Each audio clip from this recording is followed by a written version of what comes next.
합니다. 자, 오늘은 스페셜 데이죠. 그죠? 매달 첫 주. 그래서 오늘은 특별히 여기 오늘 간식을 준비했는데 여기 자리에 있진 않지만 성희언니 어머니께서 오늘을 준비해 주셨으니까 우리 감사한 마음으로 먹고, 우리 성희언니 혹시 만나게 되면 꼭 이렇게 어머니께 감사했다고, 잘 먹었다고 인사 전해주기를 부탁드리겠습니다. 자, 오늘은 여호와는 나의 목자시니라는 제목으로 말씀 전하도록 할 텐데, 여러분 이 말씀 너무나도 유명한 말씀이죠, 그렇죠? 시편 23편. 주영이는 외울 수 있죠, 이 말씀. 다 이렇게 외울 수 있을 것 같은데, 그렇죠? 신실이도 이거 다 외우고 있는 말씀이잖아요, 평소에. 여호와 나의 목자시니, 학교 갈 때도 이렇게 외우고 그런 말씀인데, 근데 이 말씀이 너무나도 유명한 말씀이어서 여기 있는 뭐 친구들 가운데에는 이 말씀이 너무 좀 뭐랄까요, 형식적이고 좀 상투적으로 들릴지도 모르겠어요. 여호와는 나의 목자시니 내게 부족함이 없으리로다. 그가 나를 푸른 풀밭에 누이시며 실마는 물가로 인도하시는도다. 이 말씀 너무나도 많이 들었기 때문에. 근데 저도 한때는 이 말씀이 저에게 너무 익숙했던 때가 있어요. 너무나도 좀 형식적이고 이 말씀의 의미에 대해서 생각하지 않은 채 그저 그냥 여호와는 나의 목자시니 그냥 너무나도 유명한 말씀이지 라고 생각했을 때가 있었는데, 이 말씀이 저의 마음 가운데 확 와닿았던 사건이 하나 있습니다. 제가 언제냐면, 제가 전도사로 첫 사역을 시작할 때, 제가 한 20대 이렇게 어릴 때, 정말 어릴 때 첫 전도사 사역을 시작했을 때, 지금도 뭐 잠이 많지만 그때는 잠이 더 많았어요. 그렇죠? 여기 잠이 많은 친구도 많은데, 저도 그때는 잠이 너무 많아가지고 아무튼 그런 시절이었는데, 제가 어느 날은 월요일 새벽 예배를 이제 설교를 하게 된 거예요. 벌써부터 불안하죠? 월요일 새벽 예배를 이제 맡아서 새벽 예배를 설교를 이제 인도해야 되는데, 제가 이제 월요일 새벽이다 보니까 주일에 이제 사역을 마치고 가서 이제 설교 준비를 해야 된단 말이에요. 그래서 주일 사역 막 늦게 다 마치고 집에 가서 이제 설교 준비를 딱 해야 되는데, 주일 저녁에 너무 피곤한 거예요. 그래서 일단 씻고 와서 좀 해야겠다. 그래서 딱 씻고 이제 차 딱 마시면서 시작을 하려고 하는데 어때요? 너무 졸린 거야. 너무 졸려가지고 안 되겠다. 이거는 10분만 자야겠다. 딱 알람 딱 맞춰놓고 10분만 자고 일어나서 개운한 마음으로 설교 준비를 해야겠다라고 했는데 어떻게 됐을까요? 다행히 일어나긴 했어요. 새벽 예배가 5시인데 제가 4시 반에 일어난 거예요. 근데 교회까지 거리가 한 20분 정도 거리가 돼요. 그래가지고 진짜 머리도 안 감고 그냥 바로 옷 입고 부랴부랴 나갔더니 이제 나가서 지금 출발하면 한 50분쯤엔 도착할 수 있을 것 같아. 그래서 다행이다 하는데, 뭐가 문제죠? 말씀을 준비를 안 한 거야. 말씀을 전해야 되는데 말씀을 준비 안 했어요. 그래서 그 교회로 가는 차 안에서 운전하면서 본문을 보는데, 때마침 이제 제가 맡은 본문이 어떤 본문이었냐면, 오늘 본문 말씀, 여호와는 나의 목자시니. 이 말씀이 그때 저에게 정말 와닿았어요. 여호와는 나의 목자시니 내게 부족함이 없으리로다. 내가 사망의 음침한 골짜기로 다닐지라도 내가 해를 두려워하지 않을 것은 주께서 나와 함께 하심이라. 이 말씀이 저에게 참 와닿았어요. 주님 제발, 나의 목자 되시는 주님 제발 저에게 지혜를 주세요. 저에게 말씀을 주세요. 막 이런 마음으로 교회로 향했던 것 같은데, 그런데 제가 그때 가서 어떻게 했겠어요? 막 준비도 안 했으니까 그냥 말씀만 계속 반복하는 거예요. 여호와는 나의 목자시니 내게 부족함이 없으리로다. 여호와는 나의 목자시라서 부족함이 없습니다. 아멘 하면서 계속 말씀하게 반복하면서 한 거예요. 그러고 나서 이제 내려와서 망했다. 나 어떡하냐. 이제 목사님한테 혼나는 거 아니냐. 막 이러고 있었는데, 제가 좀 뭐 안쓰러웠는지는 모르겠지만 그날따라 유독 성도님들께서 저에게 좀 많이 지나가시면서 또 찾아와서 이런 말씀 하시는 거예요. 조원사님 오늘 말씀 너무 은혜 됐어요. 오늘 그 말씀 제가 좀 평소에는 이렇게 막 힘들고 그랬는데 주님이 나의 목자 되신다는 그 말씀 듣고 제가 힘내서 살 수 있게 됐습니다. 이렇게 말을 하시는 거예요, 성도님들이.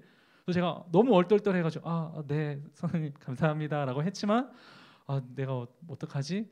너무 얼떨떨한 마음으로 있었는데, 제가 그때 깨달았던 것이 무엇이냐면 말씀이 우리의 목자 되시는구나 라는 것을 깨달았습니다. 그런 의미에서 오늘 제가 이 말씀을 저희가 좀 한 번 더 좀 처음부터 끝까지 쭉 좀 읽었으면 좋겠어요.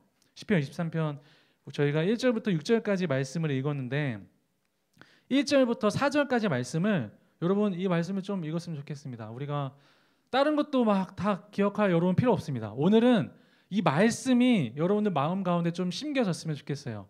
여러분들의 삶 가운데, 여러분들 시험 기간 가운데 이 말씀이 꼭 여러분들 마음에 남기를 바라는 마음에서 23편 1절에서 4절까지 말씀만 제가 읽으면 여러분들이 따라 읽는 겁니다. 한번 읽어볼게요.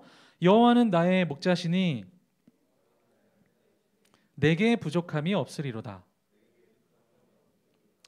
그가 나를 푸른 풀밭에 누이시며 쉴만한 물가로 인도하시는도다. 내 영혼을 소생시키시고 자기 이름을 위하여 의의 길로 인도하시는도다. 내가 사망의 음침한 골짜기로 다닐지라도 해를 두려워하지 않을 것은 주께서 나와 함께 하심이라. 주의 지팡이와 막대기가 나를 안위하시나이다. 아멘. 여호와는 나의 목자이심을 믿습니다. 아멘. 이 말씀이 여러분 마음 가운데 꼭 여러분 좀 마음에 담고 오늘 좀 돌아갔으면 좋겠어요. 오늘 이 시가 다윗의 시인데 여러분 다윗이 어떻게 이런 고백을 할 수 있었을까? 여호와는 나의 목자시니 내게 부족함이 없으리로다. 여러분 다윗이 어떤 사람이었죠? 전에도 한번 이야기했지만 목동, 그렇죠? 목자 양을 치는 목자 일을 하는 사람이었잖아요, 그렇죠?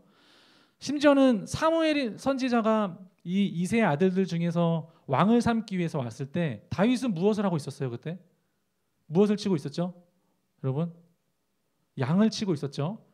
물론 그 다윗이 왕이 될 감이 아니기 때문에 아버지가 그렇게 했을 수도 있지만 반대로 말하면 이 다윗은 무엇은 정말 잘하는 거예요? 어떤 면에 있어서는 정말 프로페셔널한 거예요, 여러분?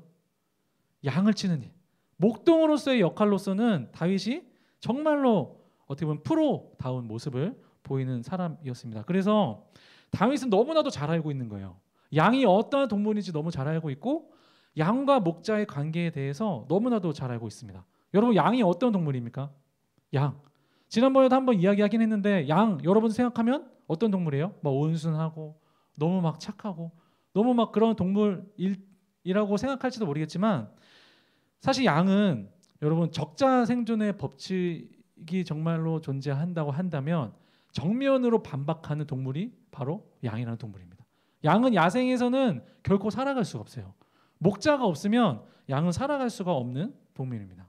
왜냐하면 양은 뭐 풀만 뜯어먹고 사는 어떻게 보면 초식 동물인데 양은 뭐 눈이 별로 안 좋아요. 눈이 안 좋아가지고 저기서 늑대가 오는지 나를 잡으러 오는 뭐 하이에나가 오는지 아니면 뭐 목자가 오는지 뭐 강아지가 오는지 분간을 하지 못할 정도로 눈이 굉장히 안 좋다고 합니다. 심지어는 이제 육식동물이 막 양을 이제 잡으려고 막 쫓아오면 도망가야 되잖아요, 그렇죠? 양이 막 도망가야 되는데 달리기가 굉장히 느려서 도망가지도 못하고 그냥 이렇게 잡아먹히는 그런 연약한 동물이에요. 심지어는 한번 넘어지면 목자가 와서 이렇게 일으켜주기 전까지는 일어나지 못하는 동물이라고 합니다. 자, 그러면 목자 음성을 좀 잘 들으면 좋은데 양이, 그렇죠? 근데 이렇게 연약한 뿐더러 양이 어떠한 특성을 가지고 있냐면 고집이 굉장히 셉니다. 고집.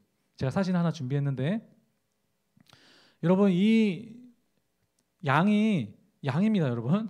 이 양이 슈렉이라고 하는 양인데 이 양이 왜 어쩌다가 이렇게 됐냐면 원래 양들은 일정 주기로 털을 깎아줘야 된대요. 왜냐하면 위생을 위해서 또 이제 건강을 위해서 털을 깎아줘야 되는데 이 양이 6년 동안 도망을 갔다는 거예요. 6년 동안. 그래서 동굴에 막 숨었다가 막 어디 막 돌아다니다가 6년 만에 이제 목자에게 이제 발견이 되어가지고 봤더니 이런 상태라는 거예요. 그래서 지금 막 위생도 굉장히 안 좋고 막 건강도 굉장히 안 좋고 걸음도 제대로 걷지 못하는 이런 상태 가운데 있을 정도로 양은 어떻다? 고집이 굉장히 세고, 그렇죠? 목자 말을 잘 안 듣는 대표적인 동물 중에 하나라고 합니다. 자, 그래서 다윗은 그래서 알고 있었던 거예요. 아, 이 양이라는 동물이 그냥 이 야생에 풀어놓으면 한순간도 살아갈 수 없는 동물이구나. 아, 목자가 없으면 이 양이라는 동물은 한순간도 살아남을 수 없는 그러한 존재구나라는 것을 알고 있는 거예요. 그래서 이 다윗이 오늘 이 말씀을 통해서 이렇게 고백을 하고 있는 겁니다. 여호와는 나의 목자시니 내게 부족함이 없으리로다. 그가 나를 푸른 풀밭에 누이시며 쉴만한 물가로 인도하시는구나. 저 양처럼 우리도 어쩌면 저 양과 같아서 목자 대신 하나님이 없으면 한순간도 살아갈 수 없는 존재구나. 우리가 참 저 연약하고 부족하고 고집센 양의 모습과 같구나라는 것을 깨닫고 하나님 앞에 이렇게 시편 23편으로 고백을 하고 있는 것입니다. 자, 그런데 양은 그 사실을 알고 있습니까, 여러분? 목자는 그 양이 내가 없으면 한순간도 살아갈 수 없는 존재구나라는 것을 알고 있지만 그 양은 알지 못해요. 양은 어때요? 자기 혼자 살아가고 싶어하고 목자를 떠나고 싶어하고 자기가 먹고 싶은 거 자기가 욕심대로 살아가고 싶어하는 모습이 양의 모습 가운데 너무 많이 있다는 것입니다. 그리고 이 양의 모습이 어쩌면 우리들의 모습인지도 모르겠어요. 우리도 양처럼 어쩔 때는 나 혼자 살면 너무 잘 살 것 같아. 교회 안 다니면 또 예배 없으면 또 말씀 없으면 더 우리의 삶 가운데 막 즐거운 생활이 막 펼쳐질 것 같은 그러한 생각 가운데 우리가 살아가지만 전혀 그렇지 않습니다. 목자의 음성이 양을 인도하는 것처럼 그분의 말씀이 우리의 삶을 인도하심을 믿습니다. 아멘이십니까, 여러분? 우리를 인도하시는 그 목자 대신 예수님의 말씀만이, 주님의 말씀을 우리가 따라갈 때만이 우리에게 소망이 있고 우리에게 삶이 있다는 사실을 여러분들이 꼭 기억했으면 좋겠어요. 목자 대신 주님이 없다면 우리는 막 길거리에 하이에나 아니면 늑대의 먹이가 되는 것은 시간 문제라는 사실을 여러분들이 꼭 깨달았으면 좋겠습니다. 주님만이 우리의 목자가 되심을 믿습니다. 아멘. 여러분들 이제 시험 기간이잖아요, 그렇죠? 그리고 여러분 또 일주일의 삶을 살아갈 거잖아요.